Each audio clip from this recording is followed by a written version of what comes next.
It's summer, it's hot, things can be overwhelming, overstimulating. You don't necessarily know what to wear, how to dress. So today I'm gonna take this very simple outfit, a tank top and shorts, and show you little things that you can add to make it a little bit more you, a little bit more interesting. Obviously, these are suggestions. If you don't like something, just skip it. You don't have to do all of it.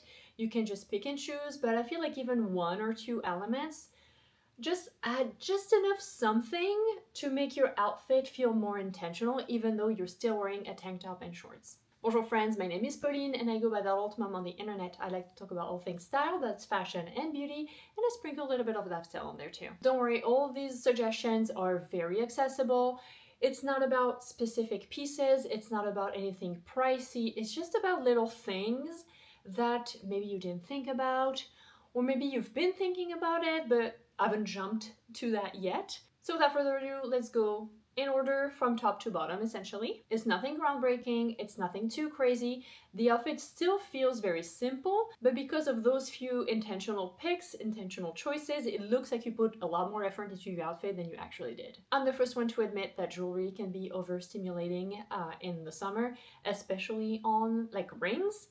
I only have the dainty jewelry that I wear all the time. They are either family jewelry, my wedding band, just like things that are meaningful and that don't really take off. And also this little gourmet that I've had since I was a kid. And this necklace that I never really take off either. But anyway, since I'm skipping rings, I've been trying to add more things to my ears.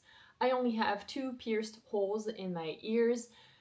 My main lobe used to be stretched to 12 millimeters. It's closed up a little bit since then because I've taken my gauges, plugs, whatever you want to call them, years ago, but it's not fully closed. So I always have 3 hoops in on both ears. In my second hole, I'll swap. I have a Vivienne Westwood pair that I like, but I've been really enjoying these All Saints little studs. I like that they look like a pearl in the front, and in the back it's like a um, little spike, a little stud. It reminds me of what I used to stretch my ears when I was younger. And this is just a faux piercing, like a cuff that you can just slide in and out. I like that it looks like a piercing, but I didn't have to go through the pain, the healing, and all that. I want to get more cuffs like that because I love like a busy ear stack. I think it looks really cool, really edgy. Or it can look a little bit daintier, a little bit more elegant, really like depending on where you get your jewelry from. I'll link everything that I can in the description box. But yeah, little ear cuffs like that, I forget about them. Honestly, the most annoying part sometimes is just like sliding it on. And my ear does get a little red if it takes me too long, but I forget about that. Ear jewelry doesn't bother me the same way that rings do. Going down, a statement necklace. I was looking at thumbnails from recent videos, and essentially I'm either wearing this necklace that I'm wearing right now or this other one from Vestiaire. They are my 2 most worn favorite necklaces. The one that I'm wearing by Dylan Lex, I bought with my own money. This one from Vestiaire, the brand, sent it to me. And it's such a good necklace. I love this necklace so much. It's pretty much like 3 necklaces in one. You can have the clasp in the back and it looks pretty much just like a pearl necklace. You can have the clasp in the front and it looks like golden beads. Or what I love to do is wear it with the clasp a little bit to the side so you can see the gold and the pearls. I adore this thing. I like to describe my style as elegance with an edge, and this is that in necklace form, which is perfect. This one always intrigues people because everybody thinks it's several necklaces. It's just one, which makes it perfect. Again, like if you're easily overstimulated by your jewelry, nothing gets tangled. You can adjust the size a little bit like most necklaces, and it's so effortless because the stack is made for you. You don't have to think about, oh, does this necklace go with this one, and like figure out length and stuff. It's all done for you. They have so many cool options at Dylan Lex. I want so many of their pieces. They're a little bit pricey, especially because they're not like, it's not gold. I think maybe it's gold plated, but to me it's so worth it. I've worn this thing so many times since I bought it that at this point, cost per wear has to be super low. Continuing down the body, if you know anything about me, you know that I love belts. I want to add to my belt collection. The one that I picked for this outfit is pretty much the most simple belt that you could have, even though it has those little O rings on the side that give it a little something different. But I just wanted to show you that you don't need like a very busy, very intricate belt to make your outfit more put together. A very simple belt, it's just something that a lot of people forget. And no, I don't need the belt for my pants to go up. It's really just jewelry for my pants is how I see it. Same with the chain. I love a belt. I love a chain. Rare are the days where I don't wear either. Essentially, if I'm not wearing one, it's because my bottoms don't have belt loops. Unfortunately, the brand that makes this specific belt and chain does not exist anymore. I have other chains, one by fellow creator and small business owner, So Fletch Jewelry. I'll put a picture here of the chain that I have that I've sold before. I'll put their Etsy shop in the description box. Again, it's not about specific pieces, it's about little ideas, things you might not have thought of. It takes 2 seconds to put a belt on.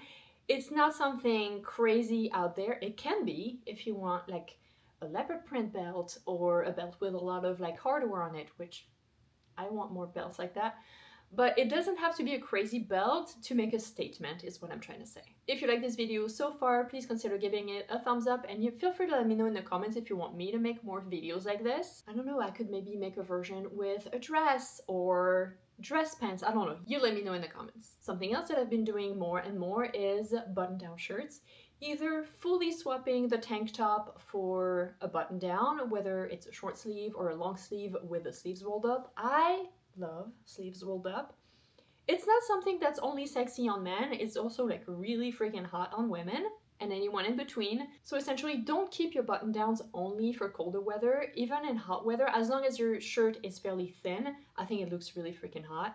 Or even using it like I did for this outfit as an overshirt. The one that I have is from Cezanne. It's really thin. I wore it this morning and it's the perfect little extra layer.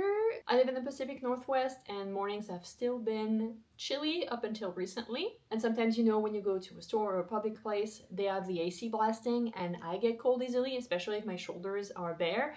And so having a little shirt like that I can easily throw back on, it doesn't take a lot of space, like if I want to shove it in my purse or something. It's super lightweight, it feels good on my body, and even if I don't want to take it off on the walk back to my car, for example, it's not gonna keep me too warm. So I love a button-down shirt.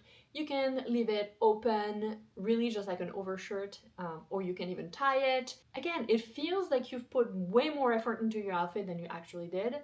So the wow factor for what it actually is, it's pretty high in my opinion. Oh, I forgot to mention something, especially with these denim cutoffs that I have on right now. They're a little bit short for my liking, especially now that I have a toddler. I lean forward to get to his height a lot more, or I squat down and I want my butt cheeks to be out. So I bought these shorts from MeUndies. They're essentially a biker short slash boxers with a lace trim at the bottom, and it's just the cutest little peekaboo.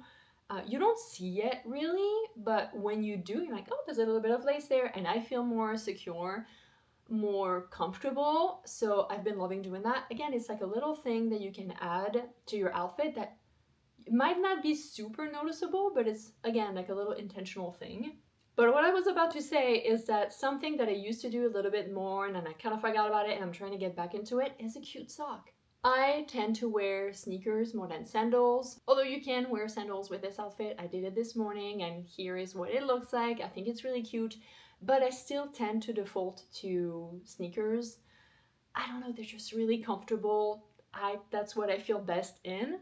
So if you are like me, or even if you still rock boots in the summer, just having a little sock, it could be an athletic sock or like I did for this outfit, one with like just a little bit of lace. Like everything in this video, it's about little intentional details that if they add up, they make your outfit so much more interesting and unique, more you, and they don't really require that much effort. And finally, if again, like me, you love sneakers, why not swap the plain black sneakers or my go-to, my platform Converse that I wear 95% of the time for a shoe that has a fun print, like these leopard Nikes that I found secondhand. I was so incredibly lucky. But I'm pretty sure Vans makes a similar model of like low top shoes with a leopard print.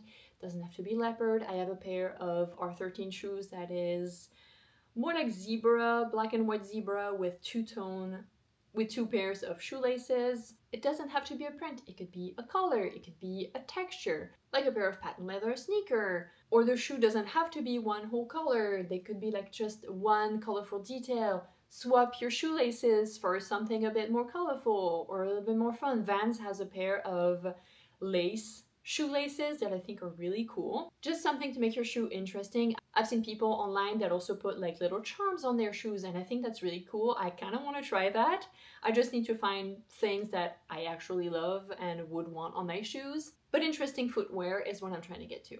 As a reminder, that's where we started and that's where we got to.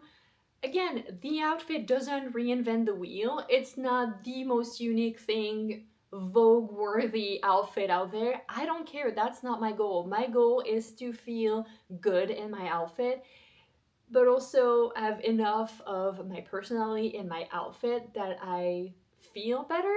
Don't get me wrong, there's days, especially on the weekends, where I don't care. Last Sunday, to go grocery shopping, I just threw on biker shorts and a really oversized t-shirt because I didn't want to be bothered. And it was perfectly fine, but I'm gonna admit that I didn't feel as good as I did today in this outfit. I hope this was helpful to you.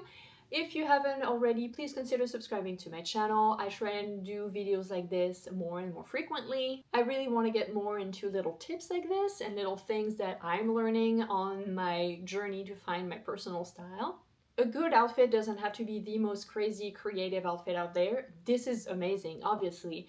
But for us mere mortals, us moms that have to chase toddlers out there, us in our 30s or 40s that have everyday mundane lives, it's not always realistic, but you can be comfortable and feel good, and that's all I want to try and show you. And I hope that resonates with you, and hopefully I will see you in the next video. Bye.